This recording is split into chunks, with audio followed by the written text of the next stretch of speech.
गर्मी के दिनों में पाई जाने वाली सब्जियों में से लौकी एक बहुत ही कॉमन सब्जी है जो कि कुछ लोगों को तो बहुत पसंद होती है और कुछ लोगों को बिल्कुल भी पसंद नहीं होती है। तो हम हाउसवाइफ्स की यही कोशिश रहती है कि हम इसको नए नए तरीके से और टेस्टी कैसे बनाएं जिससे कि हमारे घर वाले इसको बहुत मन भर के खा सके। आज मैं आपके लिए लौकी के कोफ्तों की एक रेसिपी लाई हूँ जिसमें लौकी को ना तो घिसना ही है और ना ही उसके कोफ्तों को फ्राई करना है। तो हमारी फैमिली के हेल्थ और कैलोरी कॉन्शियस लोगों के लिए ये एक बहुत ही अच्छा ऑप्शन है। मैं हूं आपकी होस्ट और आपकी दोस्त सीमा। स्वागत है आपका स्वाद की इस दुनिया में।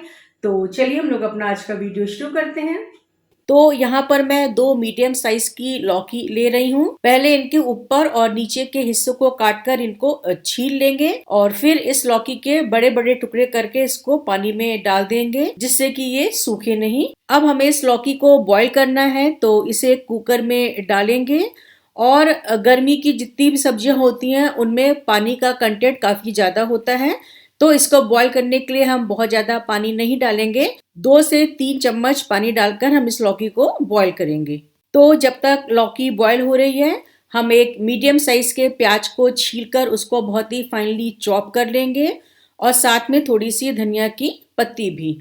और अगर आपको तीखा और चटपटा पसंद है तो थोड़ी सी हरी मिर्चा को भी फाइनली चॉप कर लें। अब लौकी बॉईल हो गई है तो इसको एक जाली में निकाल देंगे जिससे कि ये अच्छे से छन जाए, इसका सारा पानी निकल आए। और इस पानी को हम फेंकेंगे नहीं, जब लौकी के कोफ्तों की ग्रेवी बनाएंगे तो इस पानी को यूज करेंगे। अब इस लौकी को मैंने एक प्लेट में इस तरह से फैला दिया है और क्योंकि ये बहुत अच्छे से बॉईल हो गई है तो अब हम इसको मैश कर लेंगे। अब ये लौकी अच्छे से मैश हो गई है तो जो हमने प्याज और हरी धनिया को फाइनली चॉप किया था वो थोड़ा थोड़ा इसमें डाल देंगे और अब इसकी बाइंडिंग के लिए हम इसमें मिलाएंगे बेसन और मैदा। तो बेसन और मैदा हमको 3:1 के रेशियो में मिलाना है। इसमें हम डालेंगे पहले 3 चम्मच बेसन और उसके बाद डालेंगे 1 चम्मच मैदा। साथ ही इसमें डाल देंगे चुटकी भर बेकिंग पाउडर और इन सब चीजों को एक बार बहुत अच्छे से मिक्स कर लेंगे। मिक्स करने से हमको ये आइडिया हो जाएगा कि इसकी बाइंडिंग अच्छे से हुई है कि नहीं हुई है और अभी मैं इसमें कितना बेसन और कितना मैदा और डालने की जरूरत है। अभी मैं इसमें नमक नहीं मिलाऊंगी। अब इन सब चीजों को मिक्स करने के बाद मैं एक बार चेक कर ले रही हूँ कि इनकी बाइंडिंग ठीक हुई कि नहीं हुई है। तो मुझे इनको फ्राई नहीं करना है, मुझे इनको दूसरे प्रोसेस से बनाना है तो उस हिसाब से इनकी बाइंडिंग ठीक है। लेकिन अगर आप इनको फ्राई करके बनाना चाहें तो आपको इसमें थोड़ा सा और बेसन और मैदा डालना पड़ेगा, नहीं तो ये फ्राई करते समय तेल में बिखर जाएंगे। तो अब हम इनको बनाने के प्रोसेस की तरफ चलते हैं। एक अप्पे बनाने वाले पैन को लेकर उसको मैं ऑयल से ब्रश कर दूंगी। देखिए मैंने इस ब्रश में एक ही बार ऑयल लिया है, अब पूरे पैन में अच्छे से ऑयलिंग हो जा रही है। तो इनको फ्राई करके खाने में जो कैलोरी कंज्यूम होती है उससे भी हम बच जाएंगे। जब ये पैन अच्छे से गर्म हो जाएगा तो लौकी के इन कोफ्तों को पैन में रखते जाएंगे। तो जब तक ये अप्पे हो रहे हैं मैंने इस तरह से 2 प्याज लिया है, इनको मैं छोटा छोटा काट लूंगी और ये 2 टमाटर हैं, इनकी मैं प्यूरी बना ले रही हूँ। तो ये है हमारी टोमेटो प्यूरी और ये प्याज है जो हमने फाइनली चॉप किए थे। जब इनको पकते हुए थोड़ी सी देर हो जाएगी तो चेक कर लेंगे।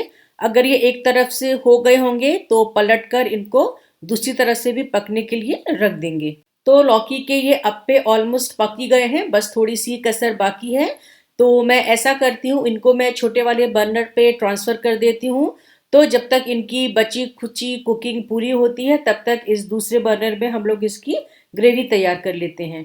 तो ग्रेवी बनाने के लिए इस तरह की एक कढ़ाई चढ़ाएंगे और इसमें मैं डाल दे रही हूँ लगभग आधा कप सरसों का तेल। और जब तेल गर्म हो जाएगा तो उसमें डालेंगे हाफ टी स्पून जीरा और 2 तेज पत्ता।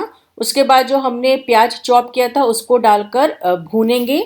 और जब ये प्याज इस तरह से गुलाबी हो जाएगा, हमें इससे ज़्यादा इस प्याज को नहीं भूनना है, तो इसमें लगभग 2 टेबल स्पून अदरक लहसुन का पेस्ट डाल देंगे। तो जब ये अदरक लहसुन का पेस्ट भी भून जाएगा अच्छे से और उसका कच्चापन चला जाएगा तो इसमें हम डाल देंगे 1 कप के करीब टोमेटो प्यूरी। तो ये टोमेटो प्यूरी क्योंकि ऑलरेडी अच्छे से पकी हुई है पहले से ही, तो इसको हमको बहुत ज़्यादा पकाने की ज़रूरत नहीं है। अब तो अब हम इसमें थोड़े से पाउडर मसाले ऐड कर देते हैं। ये है आधा चम्मच नमक, 1/4 चम्मच के करीब हल्दी पाउडर, इस तरह से 1 चम्मच भर के धनिया पाउडर, 1 चम्मच मिर्चा पाउडर और ये है आधे चम्मच के करीब गरम मसाला पाउडर। और अब इसमें थोड़ा सा पानी डालकर इन मसालों को भूनेंगे। अब हमारे ये सभी मसाले बहुत अच्छे से पक गए हैं, तो आपको जितनी ग्रेवी चाहिए उतना पानी डाल दीजिए। अब मैं इसमें थोड़ा सा पानी डाल दे रही हूँ। आज मैं इसमें थोड़ी सी पतली ग्रेवी रख रही हूँ, जो कि चावल और रोटी दोनों के साथ ही अच्छी लगेगी। और जब ये ग्रेवी खौलने लगेगी तो लौकी के जो अप्पे हमने तैयार किए थे वो धीरे धीरे करके इसमें डाल देंगे और इसके बाद गैस को बस तुरंत ऑफ कर देंगे। और इसी समय हम थोड़ी सी धनिया की पत्ती भी डाल देंगे, जिससे कि उसकी खुशबू और टेस्ट दोनों ही इस गर्म ग्रेवी में बहुत अच्छे से उतर आए। साथ ही थोड़ी सी कसूरी मेथी को भी स्प्रिंकल कर देंगे और इसके बाद इस कढ़ाई को ढक देंगे, जिससे कि एक तो कोफ्ते में ग्रेवी अच्छे से एब्जॉर्ब हो जाए और हमने जो ऊपर से कसूरी मेथी डाली है उसका पूरा का पूरा स्वाद और खुशबू भी इस डिश में बहुत अच्छे से एब्जॉर्ब हो जाए। थोड़ी देर में हमारे ये कोफ्ते तैयार हो जाएंगे, तो इनकी हम प्लेटिंग कर लेंगे। और प्लेटिंग करने के बाद मैं आपको दिखाती हूँ कि बिना फ्राई किए, बिना घिसे देखिए कितने सॉफ्ट कोफ्ते बनकर तैयार हुए हैं। ये देखिए ये कोफ्ते कितना सॉफ्ट बने हैं और अंदर से इनमें बिल्कुल भी कच्चापन नहीं है, बहुत अच्छे से पक गए हैं। तो आप इन कोफ्तों को इस तरह से बना सकते हैं बिना फ्राई किए हुए, और उसके बाद भी देखिए बहुत अच्छे से पक जाते हैं। आप इन कोफ्तों को एक बार जरूर ट्राई करिएगा और बताइएगा कैसे बने। जल्दी ही मिलते हैं एक नई रेसिपी के साथ। तब तक be happy, be healthy and keep smiling.